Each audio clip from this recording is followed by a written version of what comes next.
akkaataan ishiin itti duute በጣም ከባድ ነው wanti qoome itti jiran fooqii darajaa 12 jechuudha paarkingiin 3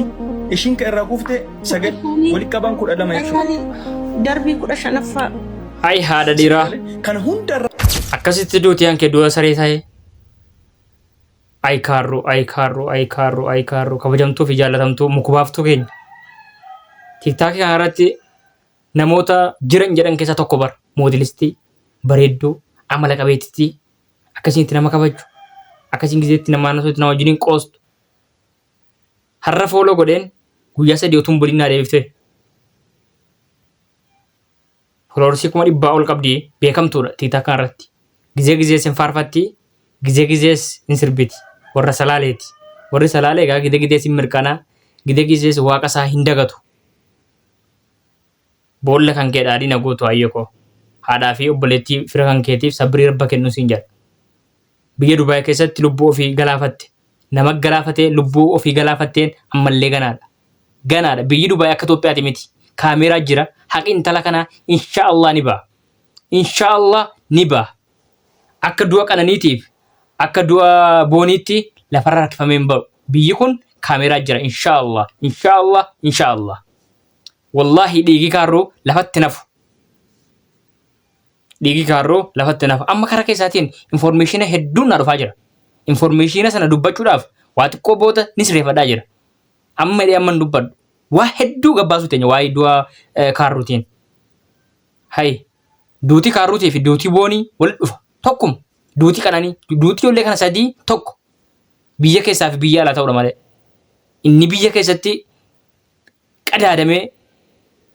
kiddaamee hafe Dubaay keessatti immoo ba'a inshaallah quba qabna waa hunda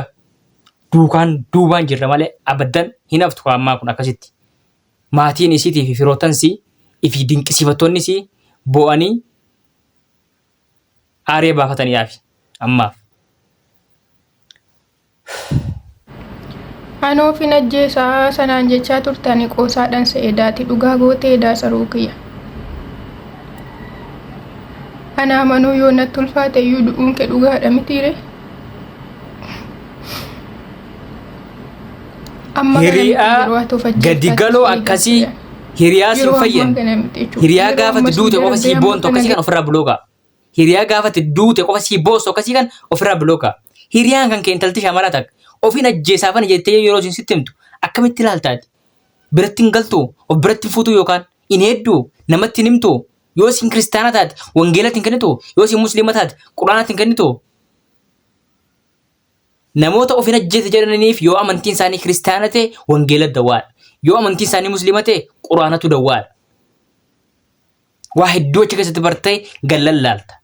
namoota ofiin ajjeese jedhu guyyaadhaaf poolisiitti himtu yoo jabaate hin hiisiftu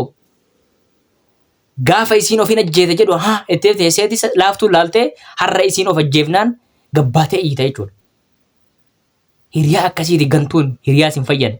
namni gizee waan of godhu dhabee ofiin ajjeese jedha. Inni dandeettii ittiin maalan ta'a jedhu waan hin qabnee waan sammuu isaa daameej ta'ee jiruuf ati garuu sabbarsiiftee akka kun akkasii bakka akkasii keessa dabartaa anoo akkasiin ta'ee ture nama abaluu akkas ta'ee ture bahin dabartaa isiin dhiite kun numa nuufifti akka dhiitettis hin haftu jettee kan silaa intala kan sabbarsiisuu sirra jiru gaafa sana akka laaftuu laaltee har'a gizee isiin duutu laayikii fi sheeriidhaan gabbaatee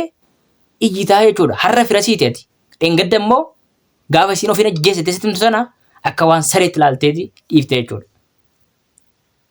Alaa kulli haal sanas kanas hin jennu duuti qananii duuti boonii ifi duuti kaarruu wal fakkaata isiniin jedhee jira sadeenuu ilma dhiiraatu harka keessaa qaba sadeenuu jaallatanii jibbitanii shamarri yoo dhiira jaallatteetti yoo dhiirri sun akka isiin barbaadu isiidhaaf ta'uu dhabe yookiin isa balleessiti yookiin ofiif baddi kan isa balleessitu ijoolleen keenya warri karaa awaashii olii kun gara jabeenya ittiin dhiira balleessan hin qaban irra guddaa ofumaa uffatan amma intalti isiin gadda abdii akkas goote sun abdii raggaasaa gizee gidee bakka goote isiin kaleessa hariyaar kanatti gurbaatti haasidii qillimti goote sunis bakka goote Isintu dhiira miidha. Isintu shamara miidha, sorry. Isintu shamara miidha. Obboleettii kan kee walii galtee wajjin jiraachuu erga jammartee booda isiin kun waan irraa hir'ate hin qabdu lookoo kana Dubaay keessatti namni kaaruudhaa olii numa hin jiru obboleettii kee dhugaa himuu yoo ta'e intala shaashambaa kana mee maal kaaruu irraa dhabdee ati shamara biraa jala deddeemtee viidiyoo sawwartee kaaruutti ergita. Viidiyoo hunda waraabeetti erga ture. Viidiyoo waraabeetti erga ture. Maal akka godhu dubartii meeqa wajjiniin viidiyoo waraabeetti ergaa ture. Dhuftee natti agarsiiste bakka dhiisi garaarraa kutadhu baay'ee jaalatti. Ingidiin ilmoon dubartii takka gaafa nama jaalatte boolloo nama wajjin naqxi miti. Innaa irraa kutachuu dadhabde. Guyyumaan boossii eebil guyyaa tokko maalla goote. Bakka ishee wanni si gaafate naan jette. Wanni dawwalee si gaafate hin jirtu jedhee naan jette. Ayyee mana darasii dhufa ture jechuudha yeroo sanin. Maaliif maadaamin ishiin dubbattu baay'ee nama haadha turte dhugaa waaqayyo dubbachuudhaaf ittiin dubbattu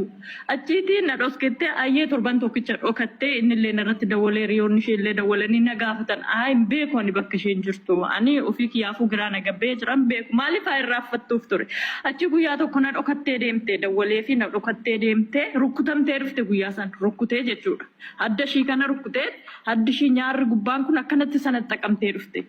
Achi barii ganamaa ka'ee gaafa nargu maal taate obseen jedheen akkas koo daanii bira deeme tana akkanatti na rukkutee tananii akkas ta'ee jette hayyee jedheet manitti dhiise. Maaliif mucayyoon kun kaleessaa namni of hin ajjeesne kaleessaa san hunda dabartee kaleessaa birriishin san hunda dhabdee har'a ofiin of ajjeestee nama takkas wannoo jedhe hin jiru. Maaliif mucayyoon kun kaayyoo guddaa qabdi, kaayyoo maatii jijjiiruu qabdi, kaayyoo jireenya fuulduraatiif waan baay'ee hawwaa turte. Eebilani nama mana odoon ijaarradhee biyyatti galee waan kaan hin barbaadu jechaa nama turedha ishiin jechuudha. Maaliif yeroo san isarraa hadda cittee dhiistee bakka garaa kutattee waan qabdu hundumaayyuu dileet gootee ofirraa silkii isaa keessaallee imoo keessaallee waan hundumaa innis yeroo san viidiyoo ittiin asfaraarra'u qaba ture yeroo sanittis jechuudha mucaan kun akkasiin garaa kutattee tooni san hundumaa dhiistee san keessa tartee dhaabbattee nama hojiidhaaf nama kaayyoo qabu ture malee nama kaayyoo du'aa qabu karoorumaan qabdu maaliif ani mucayyoon kun Dubaay keessatti eebil wajjin barannee eebil wajjin cuubbamne Dubaay keessatti aniif ishee wajjin cuubbamne kasi dhugu keessa jechuudha ani wanni garaana nyaatu tokko yeroo san Effattee yoo wajjin hin jiraatte rakkoo maalii qaba? Shamarri keenyoo dhiirri takka waliin deemuu dadhabdan manatti galuu dhabe isinirraan qara laale maal maatii qabdanii maatiin keessanii fi nuti akka biyyaatti isin barbaanna nu galaa of hin ajjeesinaa. Woy